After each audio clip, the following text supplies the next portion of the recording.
The wide receiver position has been a group of difference makers, especially here in 2022 fantasy football. In today's video, though, we're talking through 5 names at this position group that I'm looking to move off of here, whether that's an instance of a sell high situation here, guys that absolutely balled out at a level that I just don't see as sustainable, or they've got some sort of situational change moving forward that I think negatively impacts their fantasy outlook for this year. We'll be breaking that stuff down and discussing all of the situations and more in today's episode. So, of course, as always, if you've got these players rostered or other players in your teams that you're looking to sell and move off of here ahead of Week 6 fantasy action, drop your scenarios for trades down in the comment section below. I'm happy to help you out and get you a response here as soon as I possibly can to help you set yourself up for better success the rest of the way this season. So, thanks so much for tuning in, you guys. Drop down, smash that like button before we get started, and let's dive in. As always, if you guys are new around here, I'd appreciate the heck out of you if you join the SFS community here. We are closing in, at least at the time of recording this episode, on 5,000 subscribers. It would mean the world to me if we could get to that marker by the end of this week or potentially early next week. I love having you guys stop in here, chat fantasy football with me every single week of the season, and just become better fantasy players as a whole. So I appreciate you guys. Glad to have you around here. And of course, like I said, the comment section as always are open. There's platforms in the description of today's episode to get more access and ways to contact me.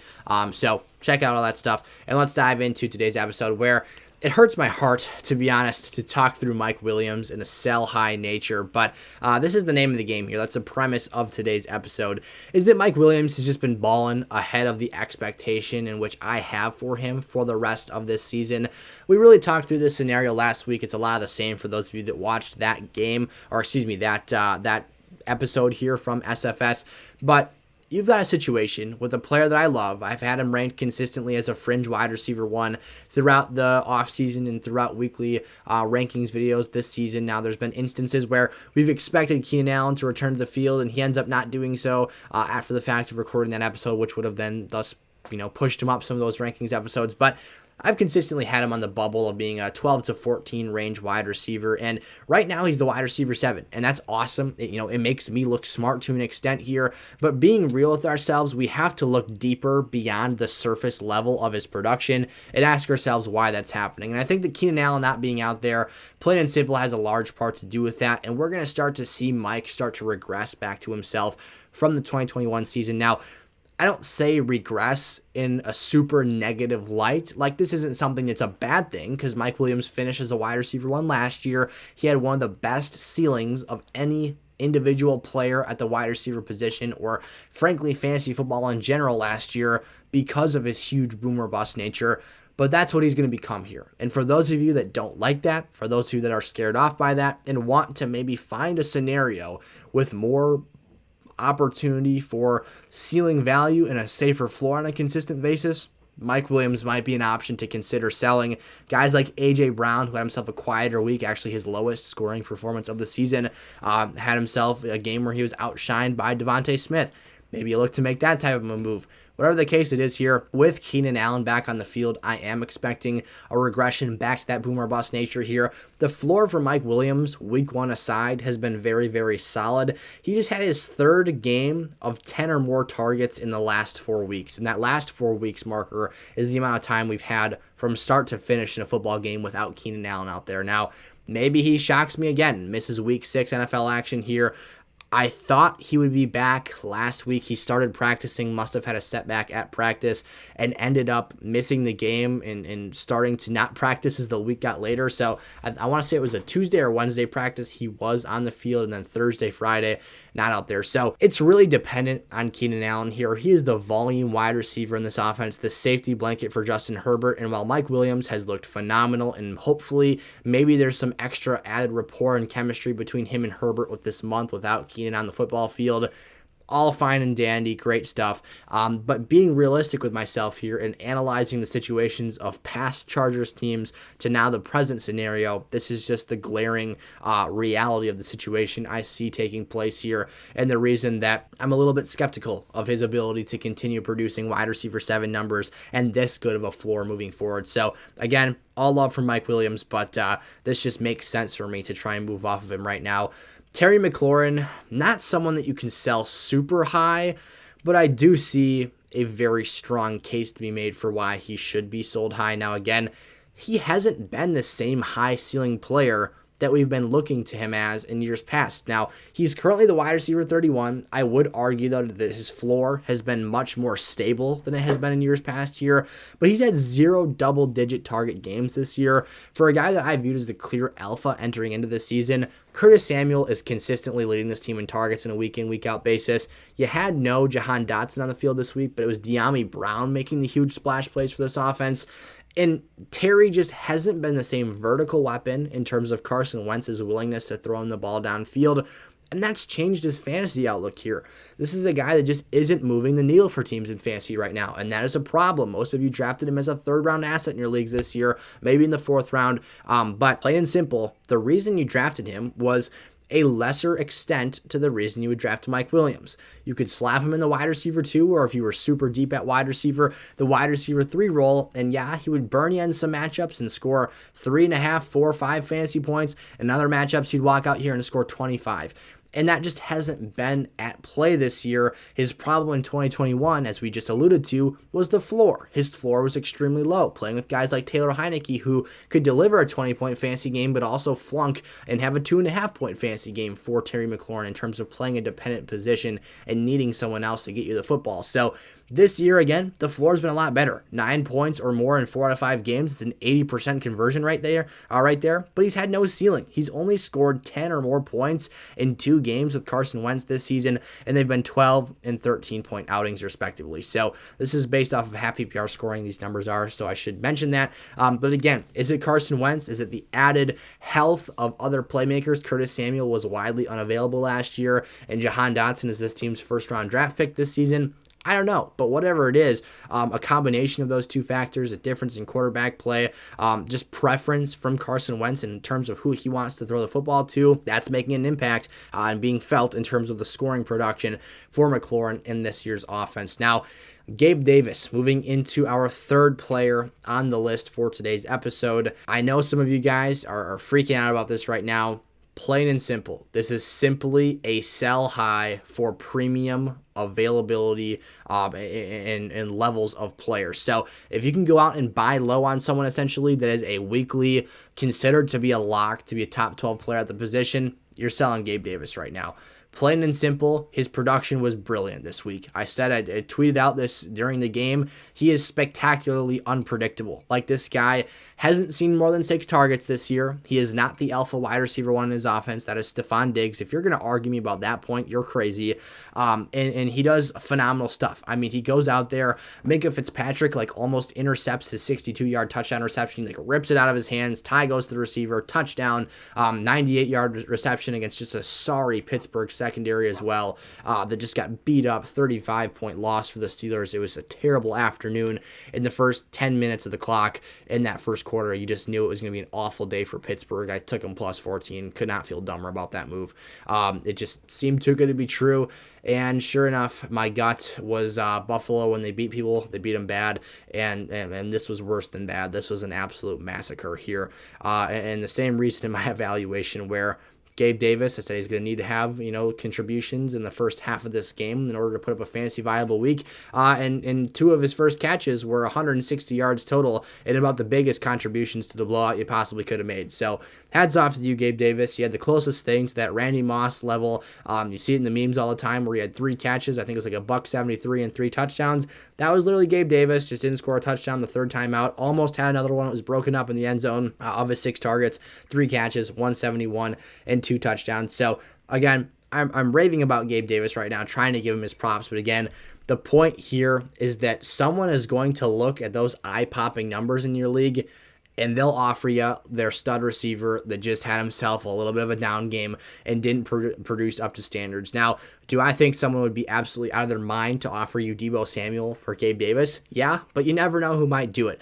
And the point is, you need to explore these opportunities. It's not like we're panicking on Gabe Davis as an incompetent player. He's got an elite quarterback. He's a dang good player. He's 6'3", runs good routes. He's speedy. He can win at the point of attack. He does everything very well except for get high volume, and that's going to make him inconsistent to an extent for the entirety of this season. So you're kind of seeing a trend with my evaluation of guys who are looking to sell here. There's a ton of really solid, competent, productive receivers in fantasy football this year. If you can make even an incremental upgrade with Gabe Davis here, Or maybe you've got, check out our sell high running back segment for this week. Maybe you can pair Gabe Davis in one of those running backs for an elite level wide receiver that is a difference maker for your teams down the stretch of the season. You can rely on more consistently on a game-to-game basis. So Gabe Davis, again, phenomenal week, really good player. I've been talking about him a lot all offseason in terms of just his ability to step up and do things for this team. He got healthy. The ankle got good this week. He proved me wrong. Let's move forward into week 6 now. Allen Lazard, another player I'm looking to sell right now. Not going to be able to sell Allen for super high levels of return here. Probably more of a helping piece in the trade, to be honest. But, at the end of the day, if you're going to hold Allen Robinson, it's not the end of the world. But I just don't know how sustainable, when I really broke down the box score numbers and my evaluation of this Packers offense, how sustainable is this production really? You got yourself a guy who is really a wide receiver by committee approach. Now, Allen Lazard is probably the most versatile of the receivers in this Packers offense right now from a blocking perspective, being involved in the run game, and the opportunity for Aaron Rodgers to make a check out of various run reads and get into a quick RPO pass scenario. Sure, Lazard's going to have the highest snap count percentage of the receivers in this offense. However, you've got guys right now from Romeo Doubs, who I think is breaking out and asserting himself in the passing game as the per game target alpha leader for this team. He had himself a pretty poor game in London. But then you've got Christian Watson there as well, a guy who got injured early in that contest with the hamstring. Could see his numbers increase by season's end. And Randall Cobb, who will come in there incrementally to play a slot role and just be an old reliable for Aaron Rodgers. There is too many moving pieces and functions of this offense that make Lazard's current production through his first 4 games of starting this year.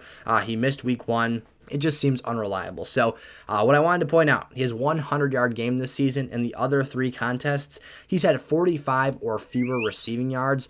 This is not an NFL wide receiver 1 in an NFL offense. He's a very nice player. He's a productive player. If you're going to flex him and that's your situation, then I guess so be it. But don't be surprised when he burns it here.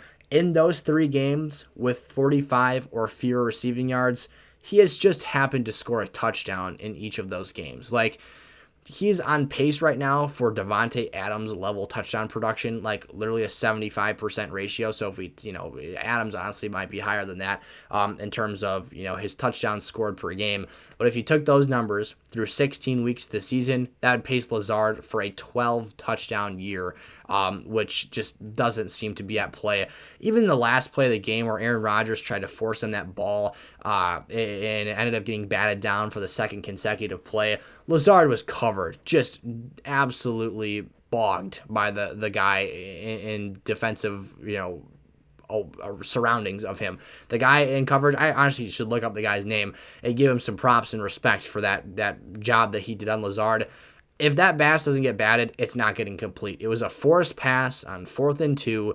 Never had a chance. Lazard wasn't open. He wasn't going to moss him in terms of the body position he had as well, running like a short comeback route in the end zone. It was a bad play from top to bottom. So he scores a TD in London. Great. I mean, he's doing nice things in this offense, but not someone that's going to be consistently reliable in terms of having a fantasy floor that you can actually depend on without that touchdown production or, in his one case, having a 100-yard game against the Patriots defense. So for Lazard, if you can sell him in a package, I would do so. Again, I think that he becomes a secondary option in the passing game as Doubs continues to emerge here and assert himself as the top target in this offense. You got A.J. Dillon and Aaron Jones in the run game as well. This is a very low volume scoring offense right now. They just don't have the juice to consistently move the football. It hasn't been a very fancy friendly offense. Literally Seattle right now. DK Metcalf and Tyler Lockett, 2 guys that you easily could have made a case in the preseason that Allen Lazard might, match DK Metcalf in fantasy production this year and be better than Tyler Lockett. Geno Smith is producing better weekly numbers, stats, and opportunity levels for his players than Aaron Rodgers is able to do right now with the current state of Green Bay's offensive room. So, finally, moving into Courtland Sutton here of the Denver Broncos. I thought long and hard about this, and this is definitely a situational trade for me. I'm totally I have half of me that really wants to move off of Denver players right now, Courtland Sutton being the playmaker with the highest level of trade value, in my opinion, aside from maybe Melvin Gordon in the trade market right now. Jerry Jeudy just came off of a poor game, so you can't really sell him for much. And being the fact that Courtland looks like the wide receiver one for this team right now, it's probably in your best interest to just hold Jerry, wait for a big pop week, and then consider making that move. And if you want to hold Courtland Sutton and wait on this Broncos offense for another week or two, at the end of the day, I'm not going to fault you to a huge extent or bash you for that. But I really have not only questions about this offense, the quarterback, the head coach, but now I have to question the health of the quarterback.